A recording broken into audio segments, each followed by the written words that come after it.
Bonsoir les amis, bienvenue sur Salarié à Francis. Aujourd'hui, j'ai l'honneur de rendre visite à un aîné, un grand frère. Il s'appelle Francis Edin. Je connais Francis depuis environ 15 ans. Et le but de cet entretien aujourd'hui, c'est juste de partager avec vous son expérience, comment il a pu vaincre ses peurs pour pouvoir entreprendre, réinvestir ici au Canada où on se trouve. Francis, est-ce que vous pouvez vous présenter rapidement à notre auditeur? Oui, bonjour Christian. Christian, c'est un vieil ami, comme on dit d'habitude. On se connaît depuis un bon bout et bienvenue. Merci. Et merci de m'avoir invité pour partager aussi mon expérience avec ton audimat. Merci. Alors, moi, je suis Francis Edin, comme il vous a dit. Je suis au Canada depuis un bon bout de temps déjà. Et puis, bon, pour dire vrai, je bénéficie beaucoup des conseils de Christian par rapport à cette activité-là. Et puis, je vous encourage justement de participer, de vaincre votre peur. Bien sûr, en parlant de peur, je vais faire une petite historique par rapport à ça. Il y a environ, je pense, 8 ans, Francis avait envie du moins se poser des questions s'il devait rester en location ou s'il devait s'acheter une maison. Donc, à l'époque, comme le marché était incertain au Canada, parce que je me souviens en 2008, 2009, 2010, il y avait une crise économique avec la crise des subprimes aux États-Unis. Donc, Francis m'a contacté et il m'a demandé quelles étaient mes expériences par rapport au marché et tout. Ce que j'ai dit à Francis, c'était que personnellement, sur le plan personnel, parce qu'il prend toujours l'exemple par rapport à moi, je me projette toujours dans le futur. Parce que ce qui se passe au Canada, c'est que le Canada reçoit environ 400 à 500 000 immigrants chaque année. Donc, si vous comprenez bien, ces immigrants, quand ils viennent au Canada, ils doivent chercher où habiter. Donc, et quand Francis et moi se projetaient dans le futur, par rapport aux conseils qu'il donnait à Francis à l'époque, c'était que c'est vrai, par exemple, vu le moment, les conditions n'étaient pas bonnes pour le marché immobilier au Canada, mais à long terme, stratégiquement, je savais que le marché devait reprendre et remonter parce que les gens ont besoin d'un toit pour y vivre. Donc, l'exemple et le conseil qu'il avait donné à Francis à l'époque, c'était... Oui, c'était de vaincre ma peur et puis qui ne risque rien à rien. Il fallait forcément que j'essaye de faire quelque chose. Et puis bon, je lui ai dit, c'est bon Christian, et bon voilà, est-ce que tu as un réseau, tu as un duo, comme on dit généralement un duo, c'est-à-dire est-ce que c'est le networking, en fait, en d'autres termes. Et puis bon, voilà, il a essayé de me connecter. Bon, j'ai décidé de faire le pas et bon voilà, et je le reçois par exemple là aujourd'hui où j'ai essayé de faire ce pas là parce que quand je viens d'arriver au Canada, j'habite un appartement, donc j'ai d'ailleurs passé pas mal de temps justement parce que j'étais en train d'hésiter de me poser la question, comme il a expliqué avec le marché immobilier qui était up and down. Et bon voilà, il faut bien qu'on commence quelque part, il faut vaincre sa peur. Et puis bon, j'ai pris ce risque là et puis bon voilà, le résultat c'est là, c'est que je suis propriétaire aujourd'hui de cette maison-ci. Et pas seulement d'une maison, on en parlera des autres investissements plus tard. Merci. Ok, allons-y. D'accord. Et j'aimerais un peu m'accentuer à ce que Francis est en train de dire. Et à l'époque, le conseil le plus souvent dans la communauté africaine, la communauté camerounaise, c'était bien. Le conseil qu'on donnait, c'était de rester en location parce que en étant en location, ça réduisait vos coûts. Parce que quand vous avez une maison, ce qui se passe, c'est qu'il y a d'autres coûts additionnels qui s'ajoutent. Par exemple, de payer la taxe sur la propriété et autres, ce qui est coûteux. Mais ce que les gens ne comprennent pas à long terme, c'est que la maison s'apprécie rapidement. Je peux vous donner un exemple de 2010 à 2021 aujourd'hui, où on vit à Oakville, les maisons ont presque doublé de prix. Et les maisons sont presque en train de tripler les prix par rapport à il y a 10 ans. Tout à fait. Donc, ceux qui sont restés en location il y a 10 ans ne pourront même plus jamais s'acheter une maison parce que c'est devenu extrêmement compliqué. Je vais vous donner ça en termes de chiffres. Francis et moi, nous vivons en Ontario et dans la plus belle ville du Canada qu'on appelle Oakville. C'est la plus belle ville du Canada. C'est l'une des villes les plus chères au Canada. En 2010, par exemple, une maison moyenne, je peux appeler un townhome, se vendait à environ 500 000. La même maison qui se vendait à 500 000 aujourd'hui, en dollars canadiens, 500 000 dollars canadiens, la même maison qui se vend aujourd'hui à 500 000 dollars canadiens, qui se vendait à 500 000 dollars canadiens il y a 10 ans, se vend à 1,2, 1,3 millions de dollars. C'est pour tout vous dire. C'est pour dire que Francis avait pris la bonne initiative à s'acheter sa maison à cette époque-là. Parce que la maison de Francis a pris beaucoup de valeur aujourd'hui. Et je vais vous expliquer ce que cette valeur apporte à Francis dans le long terme.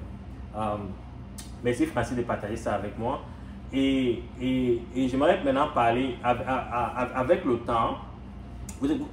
On a continué de travailler ensemble et il y avait toujours cette peur en toi, la peur d'entreprendre, la peur d'investir, la peur de prendre le risque.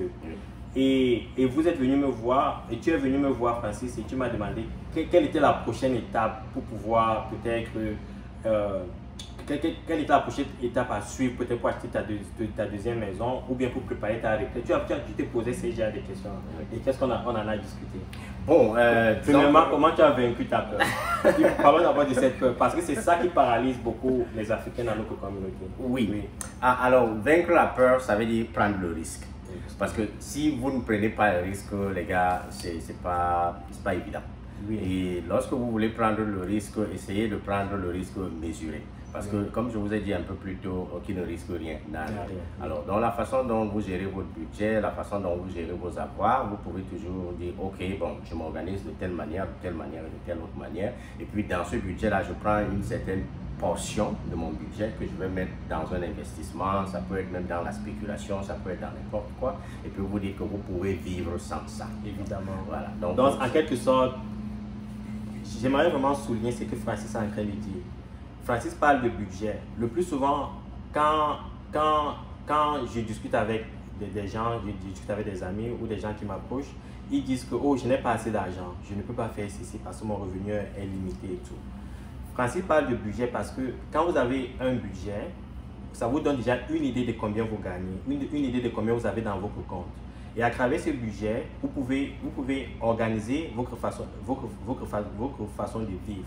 Ça veut dire, et il y a un conseil qu'une maman m'avait donné en Afrique, c'est que quoi que je fasse, quel que soit ce que je gagne, je dois toujours épargner 10% de ce que je gagne. Même si je gagne 1000 francs CFA le mois, je dois épargner au moins 100 francs, quel que soit ce qui se passe.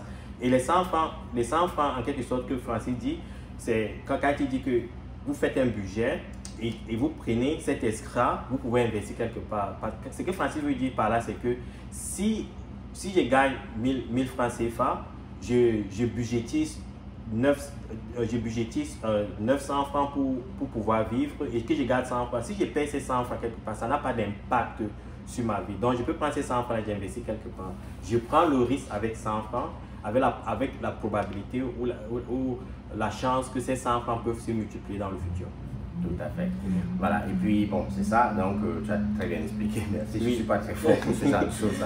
Bon, mais l'essentiel en fait, c'est que voilà, et Christian, il est venu avec d'autres opportunités d'affaires à moi. Oui. Et puis il m'a dit, bon, tu vois, tu es déjà propriétaire d'une maison aujourd'hui, et voilà, il y a d'autres opportunités d'affaires. Et ça, faut dire vrai, les gars, il m'a parlé de ça pendant des années, il m'a parlé de la crypto. Alors, la crypto, dans ma tête, je me disais, mais attends, de quoi ce gars-là, il parle? Il m'a dit, grand frère, si. Je vous le dis encore parce que je sais que vous êtes un grand frère très respecté. En passant, je suis un leader communautaire ici pour ceux qui me connaissent. Donc, très affectivement, il y en a qui m'appellent Magnan, il y en a qui m'appellent Capi. Donc, pour me connaître. Alors, donc, il m'a parlé de ça pendant des années en fait. Donc, et ça faisait toujours comme si ça tournait dans ma tête. Mais après, je me suis dit, mais ce garçon, il est venu me parler de ses opportunités dans la spéculation de l'immobilier. Me voici propriétaire aujourd'hui. Je pense pas, avec tout le respect que j'ai pour lui, il peut venir me parler quand même de quelque chose dans l'investissement, la crypto, et que ce ne soit pas de sérieux. Alors, je lui ai dit, bon, tu vois, Christian, c'est l'éducation d'abord dans ces choses-là. Il faut commencer par s'éduquer. Alors, comment est-ce que tu veux qu'on procède?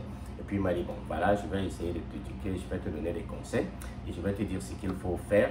Pas que il oblige à faire, il donne des conseils. Et quand il dit des conseils, c'est à chacun de prendre l'initiative individuelle. Que quelqu'un ne dise pas demain ou après-demain que oh, Christian m'avait dit de faire et puis ça n'a pas marché et j'en veux à Christian. Non, en fait, c'est ce que je veux partager. Mon expérience, elle est positive, vraiment avec lui. J'ai donc pris cette initiative-là. Je lui ai dit, bon, voilà, une partie de mon budget que j'ai et puis je peux mettre ça dans la crypto-monnaie. Et puis bon, je pense que c'est depuis décembre l'année dernière. Oui, décembre, quand le marché se relançait. Oui, alors que j'ai mis une partie de mon mon budget dans la crypto-monnaie. Et les gars, croyez-moi, je n'en reviens pas moi-même parce que là, comme je lui ai dit, parce qu'en fait, c'est une partie du budget, comme je disais un peu plus tôt, vous pouvez vivre sans ça, mais c'est toujours bien de savoir que vous l'avez quand même mis quelque part et puis ça peut apporter un résultat. Et voilà, donc au jour où je vous parle aujourd'hui, là, je pense que la dernière fois que j'avais consulté cet investissement, c'était au mois d'avril, ça avait plus que doublé.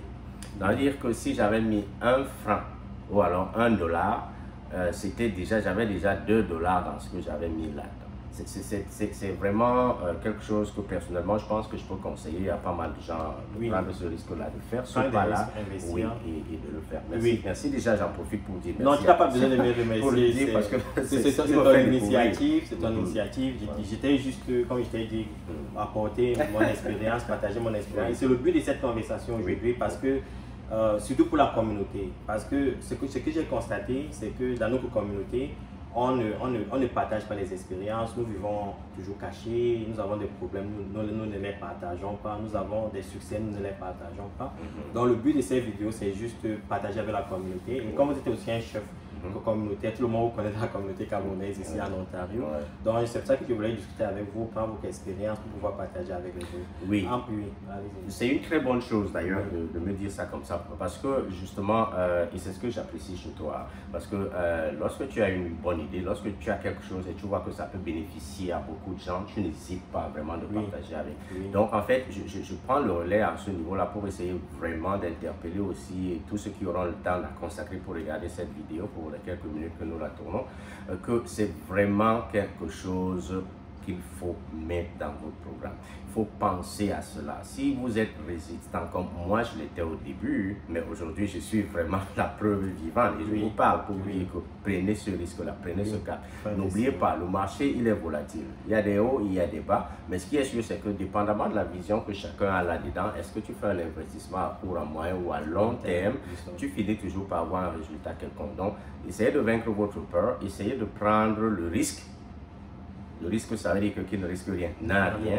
Et surtout, donnez-vous la possibilité non seulement de faire quelque chose, mais mettez-vous en tête que n'investissez jamais ce que vous ne pouvez pas supporter de perdre. C'est-à-dire que prenez toujours dans votre budget la partie que vous pouvez supporter perdre, mais ça ne veut pas dire que vous allez perdre ça. Moi, je vous dis que je n'ai pas perdu ma partie. Donc, mettez là-dedans et puis voyez ce que ça va vous donner. Ce garçon, il fait un travail formidable. Il faut que ça puisse bénéficier, pas seulement à lui, pas seulement à moi qui vous parle aujourd'hui, mais à toute la communauté, à tout le monde vraiment qui peut profiter aussi de cette opportunité-là. Je pense que merci beaucoup de prendre ce genre d'initiative. Merci Francis. Merci.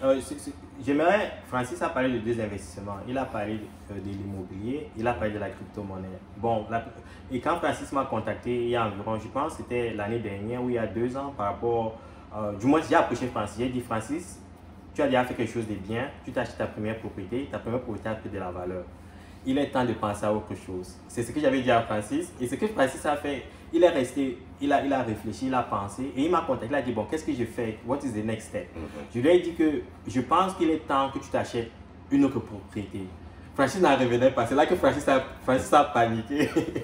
il a dit, bon, comment je m'achète une autre propriété? Alors, quand on a un agent immobilier, il travaille avec nous. Quand il y a quelque chose, quand il y a des nouvelles propriétés sur le marché, il nous contacte, il contacte Francis. Souvent, il me contacte, je contacte Francis. J'ai dit à Francis que bon, s'il y a une opportunité qui se présente dans les environs, il serait mieux qu'il achète une autre.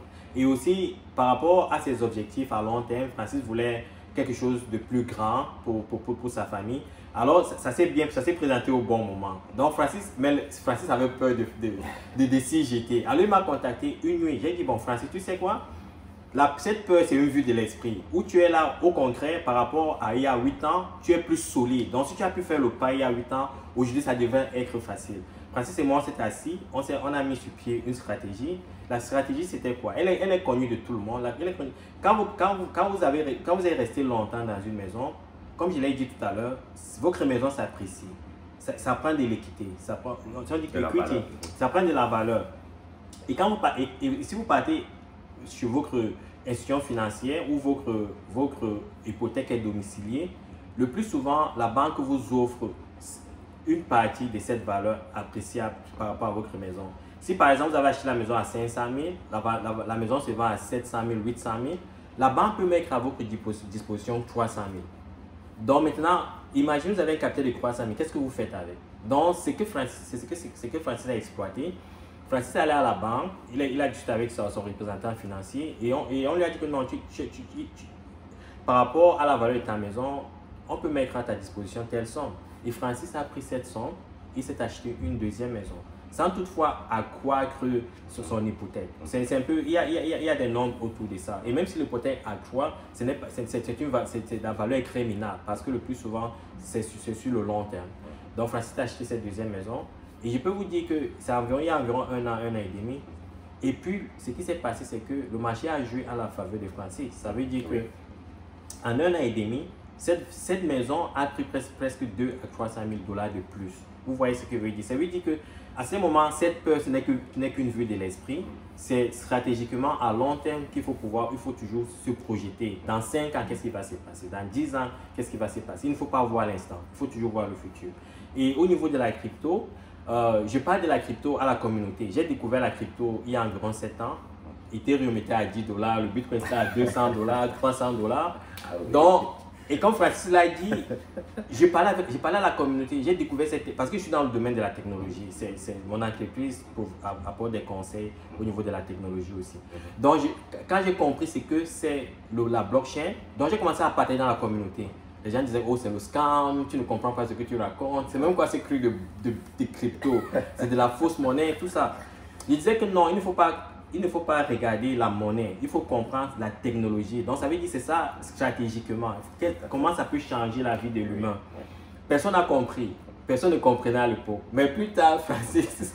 Oui, non, c'est vrai, tout à fait. Plus tard, Francis m'a contacté, il a dit, bon, Christian, cette histoire de crypto-monnaie dont tu me parles depuis là, c'est quoi ça? Donc, finalement, je ne force jamais les gens, je peux partager des informations, j'aime partager les informations, mais quand l'individu est prêt, l'individu est content, je suis toujours très disponible à discuter et expliquer comment investir. Donc, Francis m'a contacté, comme il a dit, aujourd'hui, il est content, et il est content aujourd'hui. Dans 5 ans, il sera euphorique.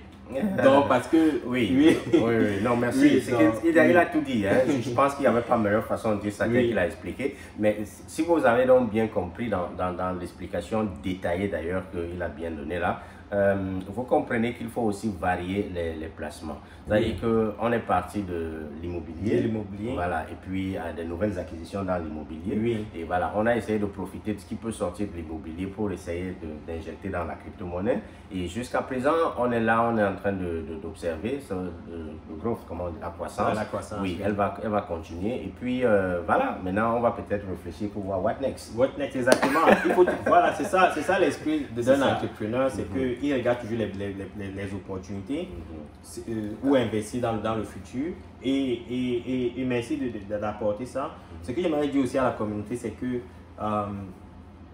il faut vaincre sa peur, il faut être entrepreneur et il faut suivre un modèle, il faut avoir un modèle. Ça veut dire quoi? Ça veut dire que pour que je puisse entreprendre, c'est un grand frère m'a conseillé pendant 2 ans. Je ne comprenais pas, il s'appelle Kunle, c'est un Nigérian. Il m'a conseillé pendant au moins 2 ans pour que je comprenne l'importance d'investir et de l'entrepreneuriat.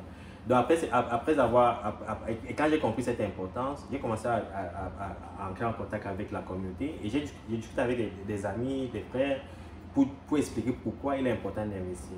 Donc si autour de vous, vous voyez quelqu'un qui réussit, il faut lui poser des questions. Comment tu fais pour réaliser telle chose? Et suivre son exemple. Au lieu d'être jaloux, au lieu d'avoir des mauvaises pensées, il faut toujours s'approcher de ces personnes-là pour poser des questions, pour pouvoir savoir comment ces personnes font pour pouvoir réaliser ce qu'ils réalisent. Et ça enrichit la communauté parce que par rapport à toutes les communautés, la communauté africaine a de la peine par rapport à la communauté chinoise, la communauté indienne. Et ce qui est curieux dans la crypto, dans ma chaîne, les gens qui me contactent, ce sont les Indiens. Oui, ce qui est curieux. Oui, ils me contactent de partout. La communauté qui me contacte la plus, ce sont les Indiens, les Chinois et quelques Canadiens. Il y a très peu de Camerounais qui me contactent, ou bien quelques d'Africains. C'est tout dire. Ce qui est un peu malheureux. Et notre chaîne, notre initiative, c'est plus pour notre communauté, c'est pour la communauté africaine. Donc les gars, il n'y avait pas meilleure façon de dire ça. Il faut prendre le risque. Il faut qu'ils ne risquent rien à rien. On ne va pas arrêter de le répéter. Il faut prendre le risque et puis bon voilà. ouvrir vos horizons, et varier vos portfolios. Et puis, bon, voilà, restez positif. Merci, Francis. Surtout, merci, voilà, Francis. Merci de m'avoir accueilli chez toi et merci d'avoir partagé ton expérience avec la communauté. C'est plutôt moi qui dis merci pour tout Francis. ce que tu fais, pour ton initiative, pour ton sens de partage et d'éducation aussi. C'est extrêmement important. Quand quelqu'un fait quelque chose qui est encourageant, il faut vraiment l'encourager aussi dedans. Mais surtout, il ne faut pas que ça tombe dans les oreilles des sourds. Il faut aussi voir qu'est-ce qui est bon là-dedans pour pouvoir mettre ça dans votre quotidien afin que ça puisse vous ouvrir les horizons. Merci beaucoup. Merci Francis, merci de m'avoir reçu et merci de nous avoir suivis. Bonne soirée. Bien à vous. Merci.